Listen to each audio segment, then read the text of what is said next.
ಭಾಳ ಹೆಮ್ಮೆ ಅನಿಸ್ತದ.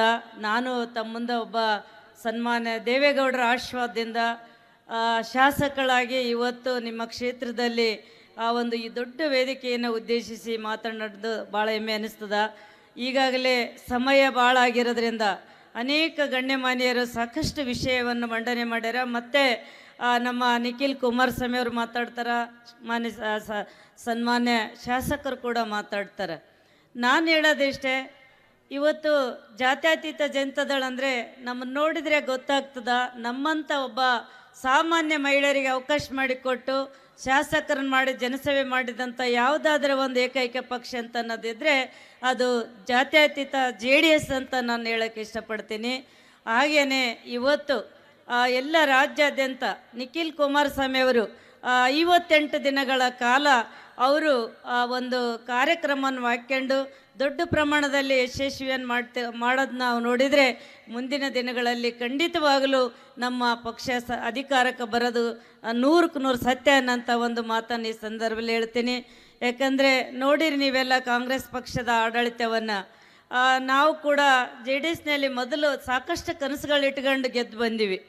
ಏನಾದರೂ ಮಾಡಬೇಕು, ನಮ್ಮಂಥವ್ರನ್ನ ಗೆಲ್ಲಿಸ್ಯಾರಂತಂದರೆ ಉಡಿ ತುಂಬಿ ದುಡ್ಡು ಕೊಟ್ಟು ನಮ್ಮಂಥ ಒಂದು ಸಾಮಾನ್ಯ ಮಹಿಳೆಯರನ್ನ ಗೆಲ್ಲಿಸ್ಯಾರಂದರೆ ಕ್ಷೇತ್ರಗಳಿಗೆ ಏನಾದರೂ ಮಾಡಬೇಕಂತೇಳಿ ನಾವಾಗಲಿ ರಾಜಗೌಡ ಪಾಟೀಲ್ರಾಗಲಿ ಸಾಕಷ್ಟು ಕನಸುಗಳು ತೊಗೊಂಬಂದೀವಿ. ನಾವು ಅದೆಲ್ಲ ಕನಸು ನುಚ್ಚುನೂರಿ ಆಗ್ಯದ.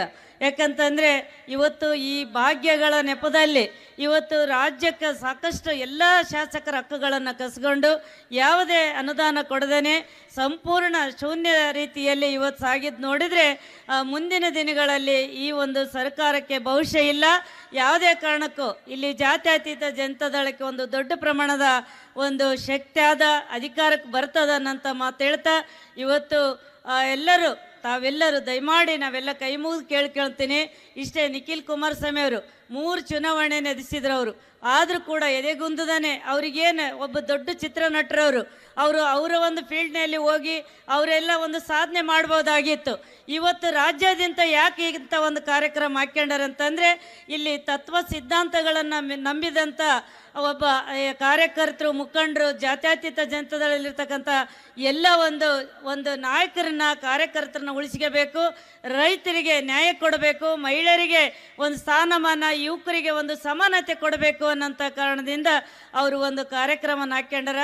ಎಲ್ಲ ಯುವಕರು ಅವ್ರಿಗೆ ಬೆಂಬಲಿಸ್ರಿ, ಹಿರಿಯರೆಲ್ಲರೂ ತಾವು ಅವರಿಗೆ ಮುಂದಿನ ದೊಡ್ಡ ರಾಜಕೀಯ ಭವಿಷ್ಯ ಬರಲಿ ಅಂತೇಳಿ ಆಶೀರ್ವಾದ ಮಾಡಿರಿ. ಯಾಕಂದರೆ ಈ ದೇವರಿಪ್ಪರಿಗೆ ಒಂದು ಕ್ಷೇತ್ರದಲ್ಲಿ ಇಷ್ಟು ದೊಡ್ಡ ಪ್ರಮಾಣದ ಕಾರ್ಯಕ್ರಮ ಆಗ್ಯದಂದರೆ ನಿಮ್ಮೆಲ್ಲರ ಆಶೀರ್ವಾದ ಖಂಡಿತವಾಗಲೂ ಸನ್ಮಾನ್ಯ ಕುಮಾರಣ್ಣವ್ರ ಮೇಲೆ, ಸನ್ಮಾನ್ಯ ನಿಖಿಲ್ ಕುಮಾರಸ್ವಾಮಿಯವ್ರ ಮೇಲೆ ಇದ್ದೇ ಇರ್ತದ ಅನ್ನೋಂಥ ಮಾತು ಹೇಳ್ತಾ ಎಲ್ಲ ಸಾಕಷ್ಟು ಹಿರಿಯರು ಮಾತಾಡೋರು ಅದಾರ. ನಾನು ಕೂಡ ನಾನು ಮಾತಾಡಬಾರ್ದು ಅಂದ್ಕೊಂಡಿದ್ದೆ.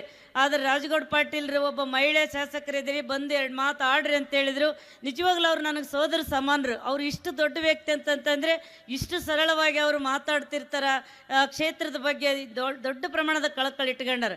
ಅವರಿಗೆಲ್ಲ ಮುಂದಿನ ದಿನಗಳಲ್ಲಿ 2028ಕ್ಕೆ ದೊಡ್ಡ ಪ್ರಮಾಣದ ಒಂದು ಮತದಾನ ಮಾಡಿ ಅವರಿಗೆ ಅವಕಾಶ ಮಾಡಿ ಕೊಡ್ರಿ. ಅವರಿಗೆ ಒಂದು ಪಕ್ಷ ದೊಡ್ಡ ಒಂದು ಸ್ಥಾನಮಾನ ಗುರುತಿಸಿ ನಿಮ್ಮ ಸೇವೆ ಇನ್ನಿಷ್ಟು ಅಭಿವೃದ್ಧಿ ಮಾಡೋಕ್ಕೆ ಅವಕಾಶ ಕೊಡ್ತಾರ ಅನ್ನೋಂಥ ಒಂದು ಸ್ವಾದಿಷ್ಟತೆಯ ಸ್ವಾದ, ತಾಜಾತನದ ಆಹ್ಲಾದ, ಉತ್ತಮ ಆರೋಗ್ಯ ಮತ್ತು ಹೆಚ್ಚಿನ ರೋಗ ನಿರೋಧಕ ಶಕ್ತಿಯ ವೃದ್ಧಿಗೆ ಈಗ ನಿಮಗೆ ಸಿಗುತ್ತಿದೆ ಉತ್ತಮ ಗುಣಮಟ್ಟದ ಪೌಷ್ಟಿಕಾಂಶ Shri Vaidik millet health mix. ಇದು ಸಿರಿಧಾನ್ಯಗಳ ಸಂಪತ್ತು.